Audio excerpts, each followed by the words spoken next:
Bonjour et bienvenue dans la deuxième vidéo de la formation de Prompt Engineering. Dans la vidéo d'aujourd'hui, nous allons voir comment configurer les outils nécessaires pour faire du Prompt Engineering. Pour ça, il vous faut deux outils. Le premier outil, c'est d'avoir accès à Internet et d'avoir accès à l'interface de ChatGPT, la version gratuite, la version 3.5.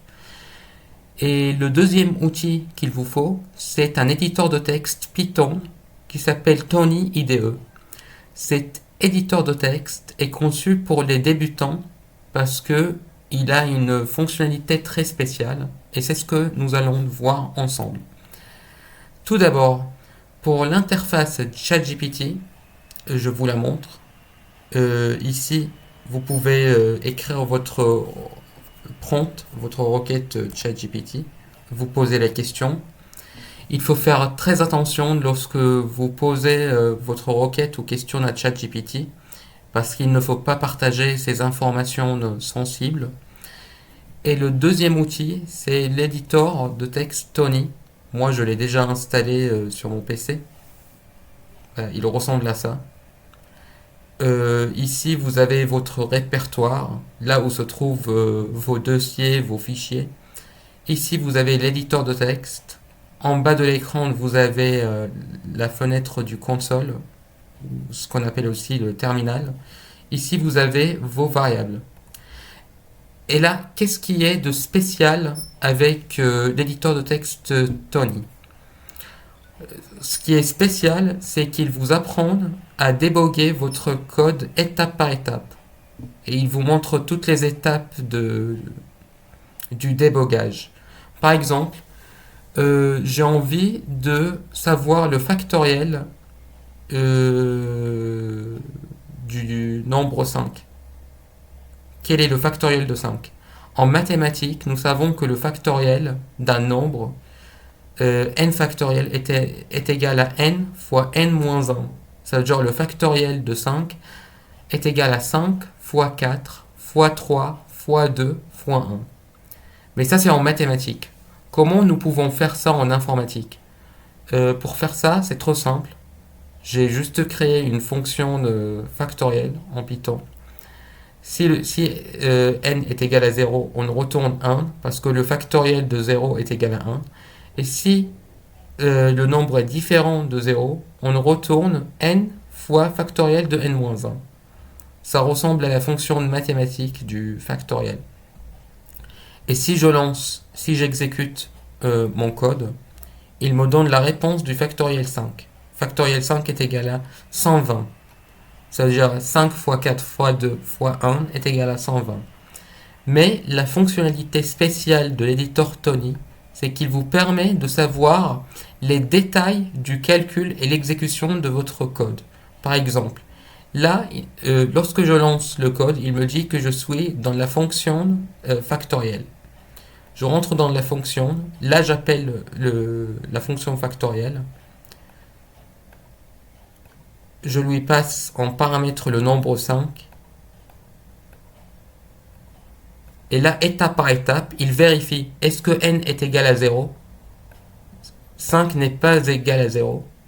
Du coup, il n'exécute pas la condition de is. Il retourne false. Il va exécuter le else. Ça veut dire qu'il va calculer 5 fois factoriel de n-1 fois factoriel de 4. Et factoriel de 4, il va refaire la même chose.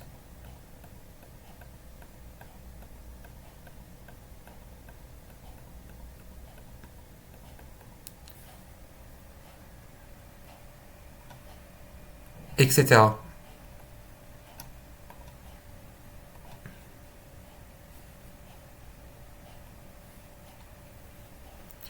Maintenant, je vais vous parler de l'anatomie d'une bonne requête ChatGPT. Une bonne requête de ChatGPT se compose de 3 parties. La première partie, vous déclarez ce que vous voulez construire. Qu'est-ce que vous voulez que ChatGPT fasse pour vous? La deuxième partie, vous donnez des détails sur le programme ou plusieurs phrases. Vous expliquez votre problème à ChatGPT. Et dans la troisième partie, vous précisez en quel langage, en quelle technologie vous voulez que ChatGPT vous donne la solution. Par exemple, ça c'est un exemple de requête en ChatGPT. Je veux créer 100 dossiers vides. Les dossiers devraient être nommés comme A1, 2.1, 3.1 jusqu'à 101. Tous ces dossiers doivent être à l'intérieur d'un dossier nommé All. Parce que j'ai pas envie que ChatGPT me crée des dossiers partout. Donc on va regrouper tous les dossiers dans un seul dossier qui s'appelle All.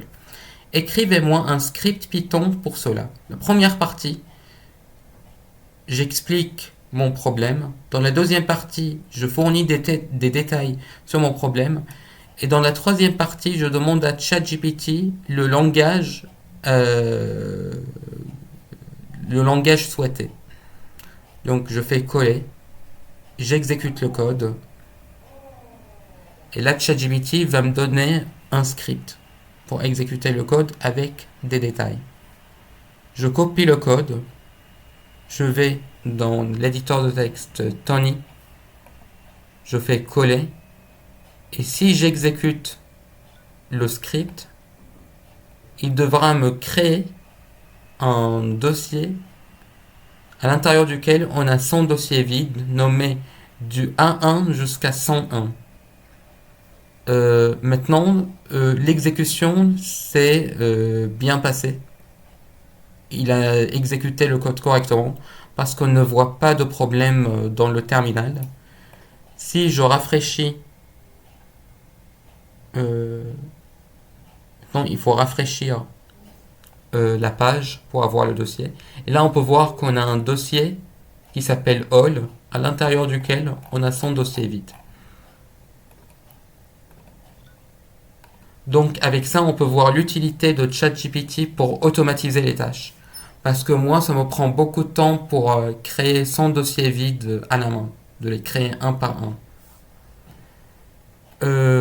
Maintenant, nous allons voir comment poser des requêtes de suivi à ChatGPT.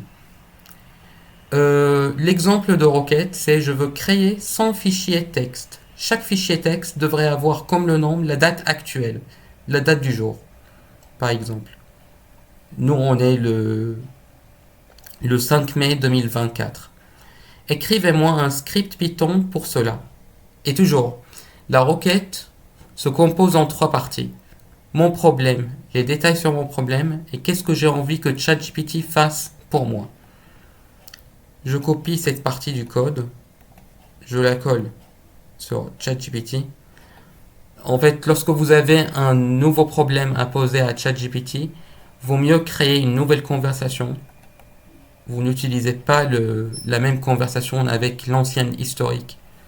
Vous posez votre problème à ChatGPT et il vous donne le script. Je copie le script, je le colle dans mon éditeur de texte.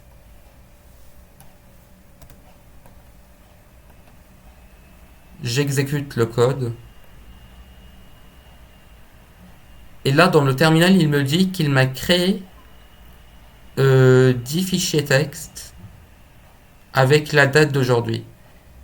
Et si vous pouvez le voir, que ChatGPT, il était assez intelligent pour les nommer, pour mettre 1 à la fin. Les renommer 1, 2, 3, 4, 5, 6, 7, 8, 9, 10 avec la date d'aujourd'hui. Parce qu'on n'a pas le droit d'avoir plusieurs fichiers qui ont le même nom.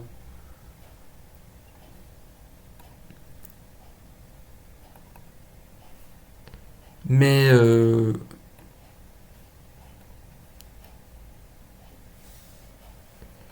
et pour la requête de suivi, je veux que les noms de fichiers soient au format année.mois.jour-nombre. Parce que moi je vois que ChatGPT m'a généré les 10 fichiers avec un tiret comme séparateur. Et moi j'ai envie d'avoir un point comme séparateur. Donc je vais poser une requête de suivi à ChatGPT pour qu'il me fasse ce que je demande, pour qu'il me fasse le nécessaire. Ma requête de suivi se compose en deux parties. La première partie, c'est mon problème.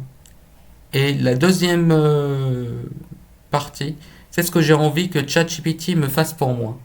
Je ne donne pas les détails. Là, comme vous pouvez voir, dans la première partie, dans la première requête, la requête se compose en trois parties, alors que dans la deuxième requête, la requête de suivi se compose en deux parties. Je copie mon code, je le colle à ChatGPT,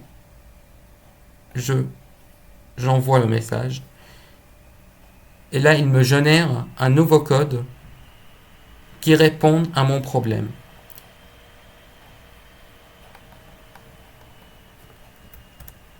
Je le mets dans l'éditeur de texte et je l'exécute. Et là, si vous pouvez voir, il a créé 10 fichiers avec des noms séparés par des points, pas par des virgules. Donc, c'était tout pour aujourd'hui. Je vous remercie et à bientôt pour une nouvelle vidéo. Ciao.